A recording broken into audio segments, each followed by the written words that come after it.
अहिल्यानगरमध्ये शासकीय वैद्यकीय महाविद्यालय सुरू करा, खासदार निलेश लंके यांची संसदेत मागणी। नगर दक्षिण लोकसभा मतदारसंघातील नागरिकांना दर्जेदार आणि परवडणाऱ्या आरोग्य सेवा मिळाव्या यासाठी मतदारसंघात शासकीय वैद्यकीय महाविद्यालय सुरू करण्याची आग्रही मागणी खासदार निलेश लंके यांनी संसदेत केली।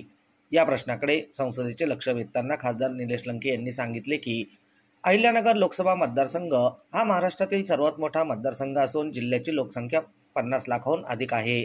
असे असतानाही जिल्ह्यात एकही शासकीय वैद्यकीय महाविद्यालय नाही। त्यामुळे शिक्षण घेणाऱ्या विद्यार्थ्यांचे तसेच रुग्णांना इतर शहरांकडे धाव घ्यावी लागते। या परिस्थितीमध्ये बदल घडवून आणण्यासाठी केंद्र आणि राज्य सरकारने त्वरित पावले उचलावीत अशी मागणी खासदार निलेश लंके यांनी संसदेत केली। दरम्यान या मागणीचं पत्र खासदार निलेश लंके यांनी पंतप्रधान नरेंद्र मोदी तसेच केंद्रीय स्वास्थ्य आणि परिवार कल्याण मंत्री जगत प्रकाश नड्डा, केंद्रीय वित्त मंत्री निर्मला सीतारामन, केंद्रीय शिक्षण मंत्री धर्मेंद्र प्रधान यांना दिले आहे। पंतप्रधानांसह इतर मंत्र्यांना पाठवण्यात आलेल्या पत्रात नमूद करण्यात आले आहे की आरोग्य आणि वैद्यकीय शिक्षणाच्या दृष्टीने अहिल्यानगर जिल्ह्याची स्थिती मागासलेली आहे।